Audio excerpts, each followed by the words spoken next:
और इंसान तो क्या, सारे देवता लोग उस समय अवध धाम में आए थे।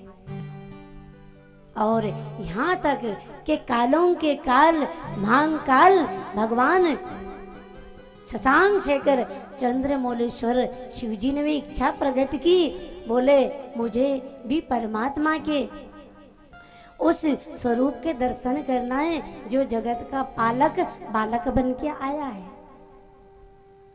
भगवान आज हमारे जगत के पालक बालक बन के आए, तो शिव जी को लगा जगत के मेरे प्रभु पालक बालक बन के गए, देखना चाहिए। तो काकभूषण जी ने कहा मैं भी चलूं। शिव जी ने कहा मैं तो ज्योतिष बन के जाऊंगा, तो बोले मैं भी आपका शिष्य बन जाता हूं। और भगवान शिव जी ज्योतिष बन के और काकभूषण जी को अपना शिष्य बना के और राघव का पहले दर्शन करते हैं। बहुत छोटे थे, माँ कौशल्या की गोद में लेटे शिव जी ने आके दर्शन किया। इतने राघव रो रहे थे, कौशल्या माँ ने कहा ये राघव आज चुप क्यों नहीं हो रहे। दासी ने कहा मैया एक कोई बाबा घूम रहे, आप कहो तो उसे बुलाऊं। कौशल्या जी ने कहा बुलाओ। दासी ने कहा बाबा हमारा लाला बहुत रो रहे, आप कुछ झाड़ नहीं कर सकते हो। बोले अपना तो काम यही है, सब रोने वाले को ही तो चुप करते हैं। और शिव जी ज्योतिष बन के आते हैं, माँ कौशल्या की गोद में जगत का पालक बालक बन के ले जाता। बाबा ने हरि ने हर को देखा, हरि तो मुस्कुराए और हर रोना चालू कर दिए। कौशल्या मैया ने कहा बाबा कितनों जाने, देखते ही मेरे लाला रोनो चुप हो गए, पर बाबा तू क्यों रोता है। बोले मैया मैंने तेरे लाला का रोना अपने ऊपर ले लिया, इसलिए तेरा लाला अब मुस्कुरा रहा है और मैं रो रहा हूं। दर्शन करके बाबा जाते हैं, फिर धीरे धीरे राघव बड़े हुए, घुटना घुटना चलने सीखे, पैर पैर चलना सीखे और थोड़े बड़े राघव हुए।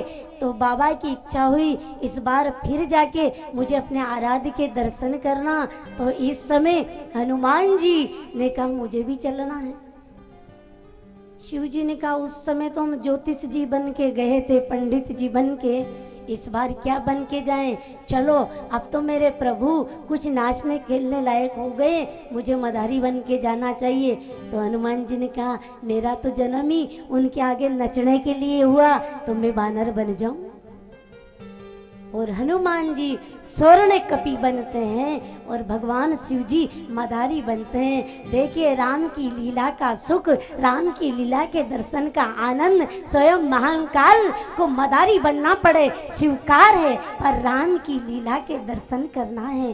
तो जिस जगह भगवान की कथा होती है शब्दों के रूप में, यह भी एक लीला है। हमें मदारी तो नहीं बनना पड़ता है, हमें भगवान की कथा में जरूर जाना चाहिए। भगवान शिव जी मधारी और हनुमान जी स्वर्ण कपि बन के अवध की गलियों में नच रहे हैं भगवान के दर्शन के लिए। भगवान शिव जी मधारी बन के और हनुमान जी स्वर्ण में कपि बन के और अवध की गलियों में नाच रहे थे।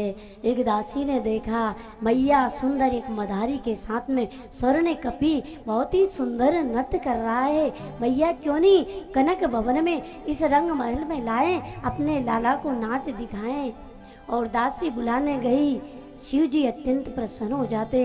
हनुमान जी जिनका अवतारी अपने राघव के लिए हुआ था, और दशरथ जी के महल में आते हैं और बाबा भोलेनाथ सुंदर खंजरी बजाते हैं और हनुमान जी नृत्य करते हैं। अपने राघव के चरणों का दर्शन करके परमानंद की प्राप्ति कभी हनुमान जी को होती है। आज हनुमान जी ने यहाँ दर्शन किया, इसलिए तो आगे कथा में आएंगे। हनुमान जी पूछेंगे कठिन भूमि कोमल पदगामी कवन हेत विचरो बन स्वामी, आप क्यों आए। और भगवान अपना परिचय देंगे तो प्रभु पहचान प्रयोग चरना, ऐसे कैसे पहचानेंगे। आज यहाँ देख के जा रहे हैं बचपन में। तो हनुमान जी का मन हो नहीं रहा है। शिव जी को तो लगा मदारी बन के आए हैं, जो दादा देर यहाँ कौन रोकेंगे। शिव जी जाने लगे। हनुमान जी की भावनाओं को राघव पहचान लेते हैं। रघुवर केवल प्रेम प्यारे, जान ले वो कोई जानन हारे।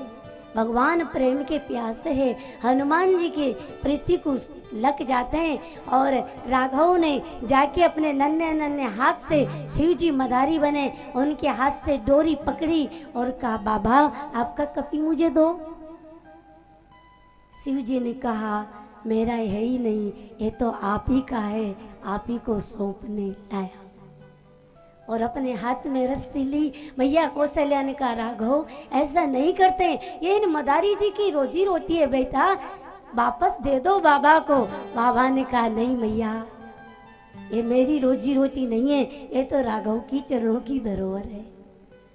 और हनुमान जी की आंखों में अश्रु झलक रहे, नाथ मेरे ओ भाग कि आपने मेरी डोरी अपने हाथ में ले लिए। और रघुनाथ जिसकी डोरी अपने हाथ में पकड़ ले जीवन में फिर उसको कभी कहीं कुछ हो सकता है क्या? हनुमान जी की आंखों में आंसू। भगवान राम जी हनुमान जी की गले से डोरी छोड़ने लगे। दासियों ने कहा राघव इसको डोरी से मत छोड़ो, इसको बंधन से मत छोड़ो, ये कहीं चला जाएगा। हनुमान जी मन में सोचा अरे इस जगह को छोड़ के अब मेरा दूसरा ठिकाना है कहाँ जो मैं जाऊंगा।